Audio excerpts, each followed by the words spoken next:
teman-teman, perkenalkan nama saya Angelina Andriananda. Di sini saya ingin menjelaskan mengenai bab ekonomi, bab permintaan, penawaran, dan harga keseimbangan. Nah, di sini saya akan menjelaskan terlebih dahulu mengenai permintaan.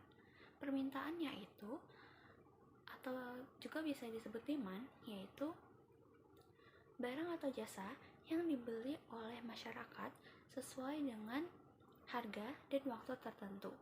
Nah, permintaan ini ada hukumnya loh yang berbunyi, yaitu jika harga barang naik, maka permintaannya akan menurun. Sedangkan jika harganya menurun, permintaannya akan menaik. Selanjutnya, di sini saya akan menjelaskan mengenai faktor-faktor permintaan.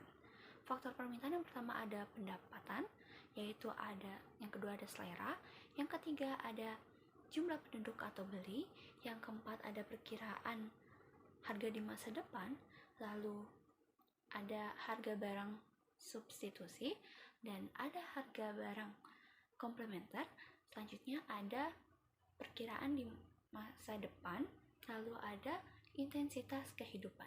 Nah, intensitas kehidupan ini terbagi menjadi 3, yaitu status sosial, tingkat pendidikan, dan jumlah anggota keluarga. Selanjutnya, saya akan menjelaskan mengenai fungsi dan kurva permintaan. Fungsi permintaan adalah fungsi yang menunjukkan hubungan antara variabel hanya dengan variabel jumlah barang yang diminta. Nah, bentuk fungsinya ini dapat dinyatakan dengan P sama dengan A dikurang P BQ, atau bisa dengan Q sama dengan A dikurang BP. P di sini adalah price atau harga barang. Lalu A di situ adalah konstanta dan B adalah koefisien kecenderungan negatif. Dan Q adalah jumlah barang yang diminta. Nah, kurva ini menunjukkan dari atas kiri menuju ke bawah kanan atau kurva negatif. Sedangkan kita dapat mencari fungsi permintaan dengan rumus P sama dengan P1 per P2 dikurang P1 sama dengan Q kurang Q1 per Q2 dikurang Q1. Selanjutnya, kurva permintaan itu pada umumnya menurun dari kiri atas ke kanan bawah atau memiliki kemiringan negatif.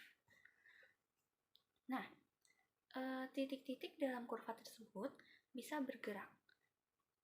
Nah, itu disebut dengan pergerakan atau movement. Nah, yang dapat bergerak itu hanya dari harga barangnya saja. Ada pula pergeseran. Pergeseran itu adalah terbagi menjadi 2, yaitu pergeseran ke kanan dan pergeseran ke kiri. Kalau pergeseran ke kanan artinya menunjukkan adanya penambahan jumlah, sedangkan kalau pergeseran ke kiri berarti menunjukkan adanya pengurangan jumlah barang. Selanjutnya, ada penawaran. Nah, penawaran ini atau bisa juga disebut supply adalah jumlah barang atau jasa oleh produsen pada tingkat harga dan waktu tertentu. Hukum penawaran berbunyi, jika harga naik, maka penawaran juga akan naik. Sedangkan jika harga turun, maka penawaran juga akan menurun. Faktor permintaan juga ada beberapa, yaitu yang pertama ada biaya produksi, ada teknologi, jumlah produsen, kondisi alam, perkiraan harga di masa depan, harga barang substitusi, kebijakan pemerintah. Nah, di sini aku menjelaskan mengenai biaya produksi, teknologi, dan jumlah produsennya. Biaya produksi, teknologi, dan kondisi alam. Biaya produksi, jika semisalnya biaya produksinya akan menaik, maka penawarannya juga akan bertambah untuk mencari keuntungan yang lebih. Sedangkan kalau teknologi, semisalnya